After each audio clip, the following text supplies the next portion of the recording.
आज की इस वीडियो में हम लोग देखेंगे कि साइंस एंड टेक्नोलॉजी क्या होता है, विज्ञान और प्रौद्योगिकी क्या है। आज का जो टॉपिक है ये बहुत ही इम्पोर्टेंट है और इस टॉपिक के थ्रू हम लोग जान जाएंगे कि साइंस और टेक्नोलॉजी में यानी विज्ञान और प्रौद्योगिकी में अंतर क्या होता है। सबसे पहले बात करते हैं कि विज्ञान किसे कहते हैं और फिर आती है बात प्रौद्योगिकी किसे कहते हैं। ऐसा क्षेत्र जहां पर स्थापित सभी नियमों द्वारा ब्रह्मांड के सभी क्रियाओं का अध्ययन करते हैं उन्हें साइंस यानी विज्ञान कहते हैं। फिर एक बार, विज्ञान क्या है? स्थापित नियमों द्वारा ब्रह्मांड के जितने भी अध्ययन हैं ये सभी क्या कहलाते हैं? विज्ञान कहलाते हैं। और प्रौद्योगिकी की बात की जाए तो प्रौद्योगिकी ये जो हमारा नियम एवं जो यह अध्ययन है इसका जो अनुप्रयोग है यह प्रौद्योगिकी कहलाता है। अब जो हमारा इस साइंस एंड टेक्नोलॉजी में जो हमारा आज का पहला टॉपिक है स्पेस टेक्नोलॉजी। स्पेस टेक्नोलॉजी मतलब होता है कि अंतरिक्ष प्रौद्योगिकी।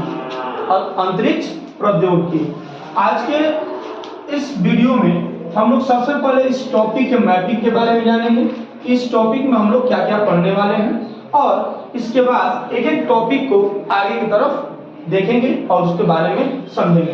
देखिए, हमारा जो ये विज्ञान एवं प्रौद्योगिकी है इसमें सबसे पहले जो हम इसके बेसिक्स को देखेंगे।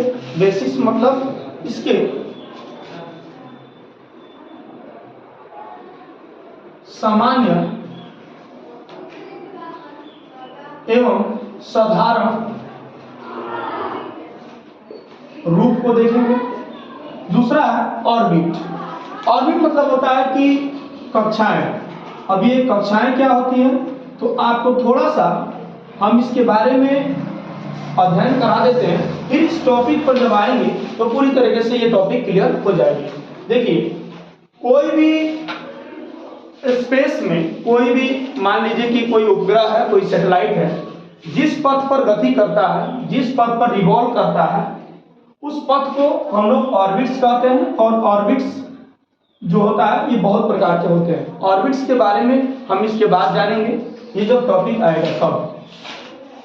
उसके बाद देखेंगे कि types of satellite. Satellite means होता है उपग्रह,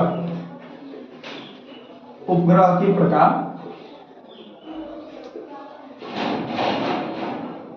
उसके बाद देखेंगे application of area space technology, यानी अंतरिक्ष विज्ञान के जो अनुप्रयोग है, अनुप्रयोग क्षेत्र है, उसके बारे में भी अध्ययन करेंगे। ये अनुप्रयोग क्षेत्र क्या होता है तो आप लोग सुने होंगे ISRO, Indian space research organisation, ISRO होता है। फिर होता है एक नासा। नासा जो है अमेरिका का रिसर्च सेंटर है। ये जो है इसमें application area of space technology के अंतर्गत आएगा, यानी अंतरिक्ष विज्ञान के अनुप्रयोग क्षेत्र में आएगा। फिर हमारा दूसरा जो टॉपिक होगा लॉन्च व्हीकल। लॉन्च व्हीकल में SLV, ASLV। लॉन्च व्हीकल क्या होता है इसके बारे में थोड़ा सा यहाँ पे अध्ययन करेंगे। फिर ये जब दूसरा टॉपिक जब हमारा आएगा अगला वीडियो में तो आपको मालूम पड़ जाएगा कि लॉन्च व्हीकल क्या होता है। तो लॉन्च व्हीकल यह एक ऐसा यंत्र है जिसकी सहायता से पृथ्वी के बाहर यानी अंतरिक्ष में किसी भी सैटेलाइट को भेजा जाता है और ये सैटेलाइट को भेजने में मदद करता है। लॉन्च व्हीकल जो होता है वो कई प्रकार के होते हैं, SLV और ASLV, दूसरा PSLV, तीसरा GSLV और चौथा LVM-M3 और पांचवा जो होता है साउंडिंग रॉकेट्स।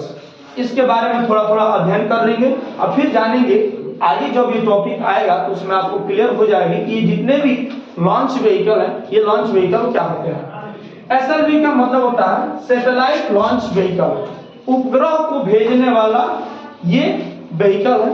फिर PSLV polar satellite launch vehicle, ध्रुवों के ऊपर भेजने वाला यह यान है। फिर GSLV का मतलब होता है जियो स्टेशनरी लॉन्च व्हीकल।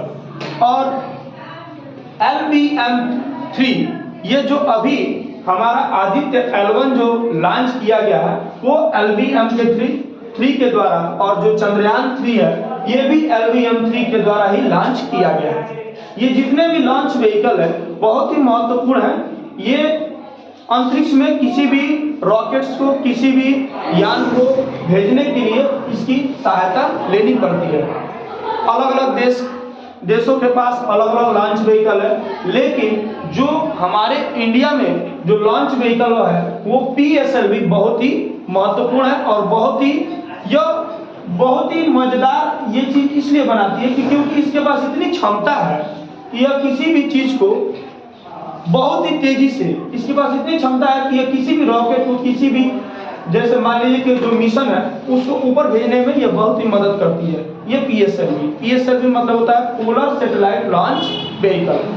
फिर आता है तीसरा बात स्पेसक्राफ्ट। अब स्पेसक्राफ्ट क्या होता है?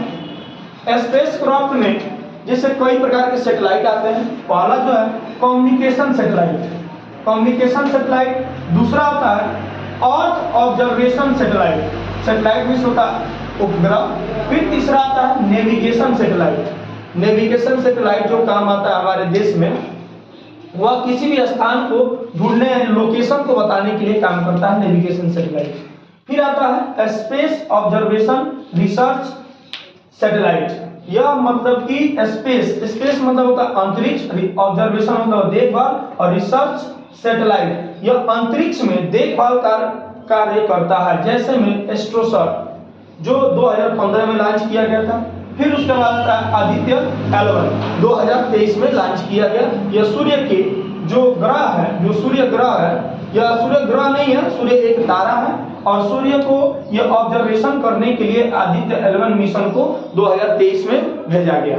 फिर आता है चौथा हमारा स्पेशल मिशन ऑफ इंडिया, यानी हमारे इंडिया में कौन कौन से मिशन है इसके बारे में आप लोगों को इस में जानकारी की जाएगी। और स्पेशल मिशन ऑफ इंडिया मतलब कि भारत के कुछ ऐसे महत्वपूर्ण मिशन थे जो कि भेजे गए, और 2023 में बात करें तो आदित्य L1 को ही भेजा गया, जिसमें आप लोग सुने होंगे कि चंद्रयान 1, चंद्रयान 2, चंद्रयान 3, मंगलयान। उसके बाद अभी 2023 में चंद्रयान 3 को भेजा गया। फिर 2023 में ही आदित्य L1 मिशन को भेजा गया, जिसमें आपको पूरी तरह से जानकारी कराई जाएगी। मिलते हैं अगले वीडियो में, और उसकी जितने भी टॉपिक है उसको हम टॉपिक को कवर करेंगे और उसका अध्ययन करने का प्रयास करेंगे। जहां तक मेरी कोशिश होगी किसी भी टॉपिक को छोड़ेंगे नहीं, और उस टॉपिक को पूरी तरह से आपको स्पष्ट करके ही इस वीडियो को आगे की तरफ बढ़ाया जाएगा। थैंक यू, मिलते हैं अगली क्लास में।